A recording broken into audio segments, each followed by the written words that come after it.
ಕೋಲಾರ ಲೋಕಸಭಾ ಚುನಾವಣೆಯಲ್ಲಿ ಈಗ ಟಿಕೆಟ್ ವಿಚಾರವೇ ಬಿರುಗಾಳಿಯನ್ನ ಎಬ್ಬಿಸಿದೆ. ಪ್ರಮುಖವಾಗಿ 5 ಶಾಸಕರು ಈಗ ರಾಜೀನಾಮೆಯ ದಾರಿಯನ್ನ ಹಿಡಿತಾ ಇದ್ದಾರೆ. ಡೀಟೇಲ್ಸ್ ನೋಡ್ತಾ ಹೋಗೋಣ.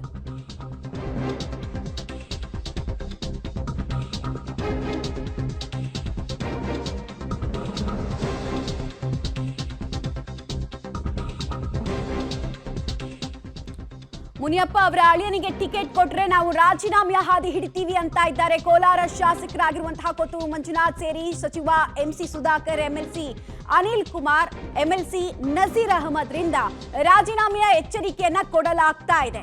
ವಿಪರೀತ ಹಂತಕ್ಕೆ ತಿರುಗ್ತಾ ಇದೆ ಅನ್ನೋದು ತಿಳಿದು ಬರ್ತಾ ಇದೆ. ಮಂಗಳೂರಿಗೆ ತೆರಳಿ ಸ್ಪೀಕರ್ ಯುಟಿ ಖಾದರ್ರನ್ನ ಭೇಟಿ ಮಾಡೋದಕ್ಕೆ ನಿರ್ಧರಿಸಿದ್ದಾರೆ ಅಸಮಾಧಾನಿತರು ಅನ್ನೋದು ತಿಳಿದು ಬರ್ತಾ ಇರುವಂತಹ ವಿಚಾರ ಆಗ್ತಾ ಇದೆ. ಬಂಡಾಯದ ಬಿರುಗಾಳಿ ವ್ಯಾಪಕವಾಗಿ ಎದ್ದಿದೆ ಕೋಲಾರದಲ್ಲಿ. ಯಾವಾಗ ಮುನಿಯಪ್ಪ ಅವರು ಹೇಳಿದ ಅಭ್ಯರ್ಥಿಗೆ ಟಿಕೆಟ್ ಕೊಡೋದು ಖಾತ್ರಿ ಆಯ್ತೋ, ರಮೇಶ್ ಕುಮಾರ್ ಬಣದಲ್ಲಿ ಗುರುತಿಸಿಕೊಂಡಿದ್ದವರು ಅಕ್ಷರಶಃ ಕೆಂಡುವಾಗಿದ್ದಾರೆ. ಪರಿಣಾಮ ನಾವು ರಾಜೀನಾಮೆ ಕೊಡ್ತೀವಿ ಅಂತ ಹಠಕ್ಕೆ ಬಿದ್ದಿದ್ದಾರೆ. ಇದು ಬೆದರಿಕೆ ತಂತ್ರವೋ ಅಥವಾ ನಿಜವಾಗ್ಲೂನಾ, ಅದೆಲ್ಲವೂ ಗೊತ್ತಾಗ್ಲಿಕ್ಕಿದೆ. ಕೋಲಾರದ ಕಥೆ ಏನು ಸರ್? ಮುನಿಯಪ್ಪನವರ ಅಳಿಯನಿಗೆ ಟಿಕೆಟ್ ಸಿಕ್ಕರೆ ಸರ್, ನಮ್ಮ ಅಭಿಪ್ರಾಯ ಹೈಕಮಾಂಡ್ ಕೇಳಿದ್ರು, ನಮ್ಮೆಲ್ಲರ ಅಭಿಪ್ರಾಯ ಕೊಟ್ಟಿದ್ದೀವಿ. ನಾವೆಲ್ಲ ಒಟ್ಟಿಗೆ ಜಿಲ್ಲೆಯ ಶಾಸಕರುಗಳು ಮತ್ತೆ ಎಂಎಲ್ಸಿಗಳು, ಓಕೆ, ಎಲ್ಲ ಲೀಡರ್ಸ್ ನಮ್ಮ ಅಭಿಪ್ರಾಯಕ್ಕೆ ವಿರುದ್ಧವಾಗಿ ಏನೋ ತೀರ್ಮಾನ ಆಗಿದೆ ಅಂತೇಳಿ ನಮ್ಗೆ ಮಾಹಿತಿ ಬಂದಿದೆ. ಅದರಿಂದ ನಾವೆಲ್ಲ ರಿಸೈನ್ ಮಾಡೋದು ಅಂತ ತೀರ್ಮಾನ ಮಾಡಿದೀವಿ. ರಿಸೈನ್ ಮಾಡಕ್ಕೆ? ಹೌದು ಹೌದು. ಯಾರ್ಯಾರು? ಸುಧಾಕರ್, ಚಿಂತಾಮಣಿ ಮಂತ್ರಿಗಳು, ಕೋಲಾರ MLA ಕೊತ್ತೂರು ಮಂಜುನಾಥ್ ಅವರು, ಓಕೆ, ಮಾಲೂರು MLA ನಾನು ಕೂಡ, ಎಂಎಲ್ಸಿಗಳು ನಜೀರ್ ಅಹಮದ್ ಮತ್ತೆ ಅನಿಲ್ ಕುಮಾರ್ ಅವರು, ಒಟ್ಟಿಗೆ 5 ಜನ ನಾವು ರಾಜೀನಾಮೆ ಕೊಡಬೇಕು ಅಂತ ತೀರ್ಮಾನ ಮಾಡಿದ್ವಿ. ಸ್ಪೀಕರ್ ಮೀಟ್ ಮಾಡಿದ್ವಿ. ಸ್ಪೀಕರ್ ಮಂಗಳೂರು ಇದ್ದಾರೆ. ಓಕೆ, ಈಗ ಸ್ಪೀಕರ್ ಆಫೀಸ್ ಒಟ್ಟಿಗೆ ಹೋಗ್ತೀವಿ, ರಾಜೀನಾಮೆ ಅಲ್ಲೊಂದು ಕಾಪಿ ಕೊಡ್ತೀವಿ. ಮತ್ತೆ 3 ಗಂಟೆಗೆ ಫ್ಲೈಟ್ ಬುಕ್ ಆಗ್ತಾ ಇದೆ, ಮಂಗಳೂರು ಹೋಗ್ತಾ ಇದೀವಿ ಸರ್. ಕಾರಣ ಸರ್ ಓನ್ಲಿ ಮುನಿಯಪ್ಪನವ್ರ ಅಳಿಯನಿಗೆ ಕೊಡ್ತಾ ಇರೋದಕ್ಕ? ಸರ್, ಹೈಕಮಾಂಡ್ ನಮ್ಮ ಅಭಿಪ್ರಾಯ ಕೇಳಬಾರ್ದಾಗಿತ್ತು. ಓಕೆ, ಕೇಳಿದ್ದಾರೆ. ಒಮ್ಮತದ ಅಭಿಪ್ರಾಯ ಕೊಟ್ಟಿದ್ದೇವೆ. ನಮ್ಮ ಅಭಿಪ್ರಾಯ ಕೇಳಿದ್ಮೇಲೆ ನಮ್ಮ ಅಭಿಪ್ರಾಯಕ್ಕೆ ವಿರುದ್ಧವಾಗಿ ಇವತ್ತು ಕೊಡ್ತಾ ಇದ್ದಾರೆ ಅಂದ್ರೆ ಅದರಿಂದ ಬೇಜಾರಾಗಿ ನಾವು ರಾಜೀನಾಮೆ ಕೊಡಬೇಕು ಅಂತ ತೀರ್ಮಾನ ಮಾಡಿದ್ವಿ. ನಿಮ್ಗೆ ಯಾರು ಆಗ್ಬೇಕು ಅನ್ನೋದಿತ್ತು ಸರ್? ಹೇಳಿದ್ವಿ ಸರ್, ನಾವು ಹೈಕಮಾಂಡ್ಗೆ ಹೇಳಿದ್ವಿ. ನಾವು ಅಲ್ಲ, ಯಾರು ಆಗ್ಬೇಕು ಅಂತ ಇತ್ತು. ಈಗ KH ಮುನಿಯಪ್ಪನವರು ಫ್ಯಾಮಿಲಿ ಕುಟುಂಬ ಬಿಟ್ಟು ಬೇರೆಯವ್ರು ಕುಡಿ ನಾವು ಹೇಳಿದ್ವಿ. ಆ ಫ್ಯಾಮಿಲಿಗೆ ಬೇಡ ಅಂತ ಅಷ್ಟೇ? ಬೇಡ ಅಂತ. ಬಟ್ ಅವ್ರು ಮುನಿಯಪ್ಪನವ್ರು ಹೇಳ್ತಾ ಇದ್ರು, ನಾನು ಎಲ್ಲರನ್ನ ಮಾತನಾಡಿಸಿದ್ದೀನಿ, ಎಲ್ಲರಿಗೂ ಮನವಿ ಮಾಡ್ಕೊಂಡಿದ್ದೀನಿ ಅಂತ ಹೇಳ್ತಾ ಇದ್ರು. ಗೊತ್ತಿದೆ ಸರ್, ಅವರಿಗೆ ತುಂಬಾ ಚೆನ್ನಾಗಿದೆ ಮಾತಾಡೋದು. ಯಾವ ಸಂದರ್ಭದಲ್ಲಿ ಯಾವ ತರ ಮಾಡ್ಬೇಕು ಅಂತೇಳಿ ನೋಡ್ಕೊಂಡು ಮಾತಾಡ್ತಾರೆ. ಚೆನ್ನಾಗಿ ಗೊತ್ತಿದೆ, ಅದು ನಮ್ಗೆ ಗೊತ್ತಿಲ್ಲ. ನಿಮ್ಮನ್ನ ಮಾತಾಡ್ಸಿದ್ರ ಈ ವಿಚಾರದಲ್ಲಿ? ಸರ್, ಚೆನ್ನಾಗಿದ್ದಾರೆ, ಮಾತಾಡ್ತಾರೆ. ಆ ವಿಷಯ ಬೇರೆ ಮತ್ತೆ ಇದೇ ಬೇರೆ ಸರ್. ಅವಾಗ ನೀವು ವಿರೋಧ ಮಾಡಿದಿರಾ ಅವ್ರು ಕೇಳಿದಾಗ? ಹೌದು ಸರ್, ನಾವು ವಿರೋಧ ಮಾಡಿದೀವಿ ಸರ್. ಆಗಲ್ಲ ಅಂತಾನೆ ಹೇಳಿದೀರಾ? ಎಲ್ಲರೂ ಹೇಳಿದೀವಿ ನಾವು. ಓಕೆ. ಇಲ್ಲಿ ನಿಮ್ಮ KPC ಅಧ್ಯಕ್ಷರು ಯಾರು ನಿಮ್ಮನ್ನ ಸಂಪರ್ಕಿಸಿಲ್ವಾ, ಮಾತನಾಡಿಲ್ವಾ ಇನ್ನು?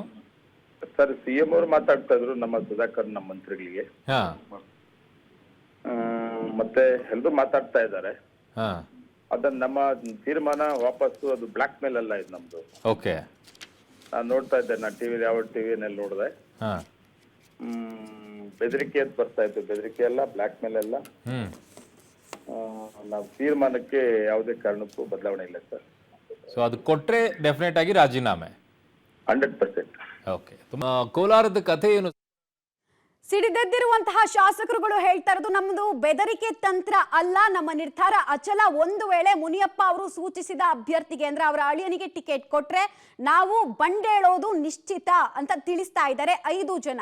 ಇನ್ಫ್ಯಾಕ್ಟ್ ಇವತ್ತೇ ಇದಕ್ಕೆ ಸಂಬಂಧಪಟ್ಟಂತಹ ಮಹತ್ವದ ವಿದ್ಯಮಾನ ನಡೆಯುತ್ತೆ ಅನ್ನೋದು ತಿಳಿದು ಬರ್ತಾ ಇರುವಂತಹ ವಿಚಾರ ಆಗ್ತಾ ಇದೆ. ಹೀಗಾಗಿ ಕಾಂಗ್ರೆಸ್ನ ಹೈಕಮಾಂಡ್ಗೆ ಹಾಗೂ ಕಾಂಗ್ರೆಸ್ ಸರ್ಕಾರಕ್ಕೆ ಇದು ತೀವ್ರ ಮುಜುಗರ ತರಬಹುದಾದಂತಹ ಇಶ್ಯೂ ಆಗ್ತಾ ಇದೆ. ಡೀಟೇಲ್ಸ್ ಕೊಡ್ತಾರೆ ರವಿ. ಈಗ 5 ಜನ ಶಾಸಕರು ಇವತ್ತು ಒಂದೇ ದಿನಕ್ಕೆ ಡಿಸೈಡ್ ಮಾಡಿರೋದಲ್ಲ, ಇದಕ್ಕೆ ತುಂಬಾ ಹಿಂದೆನೆ ಪೂರ್ವ ಸಿದ್ಧತೆಯನ್ನು ಮಾಡ್ಕೊಂಡಿರ್ತಾರೆ. ನೋವು ಮುನಿಯಪ್ಪ ಅವರು ಸೂಚಿಸಿದಂತಹ ಅಭ್ಯರ್ಥಿಗೆ ಕೊಟ್ಟಿರೋದಾ ಅಥವಾ ಬಲಗೈ ಸಮುದಾಯಕ್ಕೆ, SC ಸಮುದಾಯದ ಬಲಗೈ ಸಮುದಾಯಕ್ಕೆ ಕೊಡ್ತಾ ಇಲ್ಲ ಟಿಕೆಟ್ ಅನ್ನುವಂತಹ ನೋವ ಯಾವ್ದು ಹೆಚ್ಚಾಗಿ ಕಾಣಿಸ್ತಾ ಇದೆ? ಇವತ್ತು ಏನೆಲ್ಲ ಬೆಳವಣಿಗೆನ ಇದಕ್ಕೆ ಸಂಬಂಧಪಟ್ಟಂತೆ ನಾವು ಎಕ್ಸ್ಪೆಕ್ಟ್ ಮಾಡಬಹುದು? ಖಂಡಿತ ಮಮತಾ, ಕೋಲಾರದ ಕಾಂಗ್ರೆಸ್ ಶಾಸಕರು ಇವತ್ತು ಒಂದು ರೀತಿಯಲ್ಲಿ ಹೈಡ್ರಾಮಾ ಜೊತೆಗೆ ಬೆದರಿಕೆ ಹಾಕುವಂಥ ಪ್ರಕ್ರಿಯೆಗೆ ಇವತ್ತು ಮುಂದಾಗಿರ್ತಕ್ಕಂಥದ್ದು. ಅಂದರೆ ಹೈಕಮಾಂಡ್ಗೆ ಈಗಾಗಲೇ ಹೈಕಮಾಂಡ್ಗೆ ತಾವು ಒಂದು ಗುಂಪಿನವರು ಡಿಮ್ಯಾಂಡ್ ಮಾಡಿದರು. ಅಂದರೆ ಬಲಗೈ ಸಮುದಾಯದ SC ಬಲಗೈ ಸಮುದಾಯಕ್ಕೆ ಟಿಕೆಟ್ ಕೊಡಬೇಕು ಅನ್ನೋ ಒಂದು ಒತ್ತಾಯವನ್ನು ರಮೇಶ್ ಕುಮಾರ್ ಬಣದ ಶಾಸಕರು ಈಗಾಗಲೇ ಏನು ರಾಜೀನಾಮೆ ಕೊಡೋದಕ್ಕೆ ಏನು ಮುಂದಾಗಿದ್ದಾರೆ ಈ ಶಾಸಕರು ಒತ್ತಾಯವನ್ನು ಮಾಡಿದರು. ಆದರೆ ಇವತ್ತಿನ ಬೆಳಗಿನ ಬೆಳವಣಿಗೆ ಏನಂದರೆ ಸಚಿವ ಮುನಿಯಪ್ಪ ಅವರ ಅಳಿಯನಿಗೆ ಟಿಕೆಟ್ ಕೊಡೋದಕ್ಕೆ ಹೈಕಮಾಂಡ್ ನಿರ್ಧರಿಸಿದೆ ಅನ್ನೋ ಒಂದು ಮಾಹಿತಿ ಸಿಕ್ಕ ಬಳಿಕ ಈಗಾಗಲೇ ಇಬ್ಬರು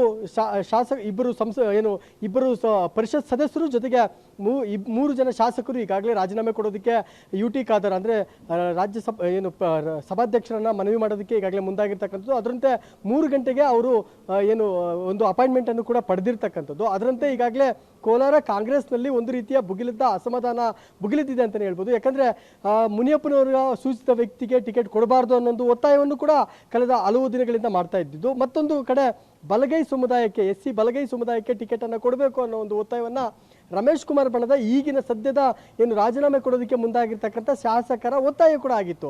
ಆದರೆ ಹೈಕಮಾಂಡ್ ನಿರ್ಧಾರ ಈಗ ಮುನಿಯಪ್ಪನವರ ಪರವಾಗಿರೋದ್ರಿಂದಾಗಿ ಈಗ ಈ ಒಂದು ಶಾಸಕರು ಮತ್ತೆ ಈಗ ಒಬ್ಬ ರಾಜಕೀಯ CM ರಾಜಕೀಯ ಕಾರ್ಯದರ್ಶಿ ಆಗಿರ್ತಕ್ಕಂಥ ನಜೀರ್ ಅಹಮದ್, ಸಚಿವ ಸುಧಾಕರ್ ಜೊತೆಗೆ ಇಬ್ಬರು ಶಾಸಕರು, ಒಬ್ಬರು ಪರಿಷತ್ ಸದಸ್ಯರು ಈಗ ರಾಜೀನಾಮೆ ಕೊಡೋದಕ್ಕೆ ಮುಂದಾಗಿರ್ತಕ್ಕಂಥದ್ದು. ಅದರಂತೆ ಕೋಲಾರದಲ್ಲಿ ಭಿನ್ನಮತ ಸ್ಫೋಟ ಆಗ್ತಾ ಇದೆ. ಜೊತೆಗೆ ಈ ಬಾರಿಯೂ ಕೂಡ ಲೋಕಸಭಾ ಚುನಾವಣೆಯಲ್ಲಿ ಕಾಂಗ್ರೆಸ್ ಅಭ್ಯರ್ಥಿ ಯಾರೇ ಆದರೂ ಕೂಡ ಇದೇ ರೀತಿ ಮುಂದುವರೆದ್ರೆ ಕಳೆದ ಬಾರಿಯ ರಿಸಲ್ಟ್ ಅನ್ನೇ ನಿರೀಕ್ಷೆ ಮಾಡಬಹುದು ಅನ್ನೋ ಒಂದು ಲೆಕ್ಕಾಚಾರಗಳು ಕೂಡ ಈಗಾಗಲೇ ಶುರು ಆಗಿರ್ತಕ್ಕಂಥದ್ದು.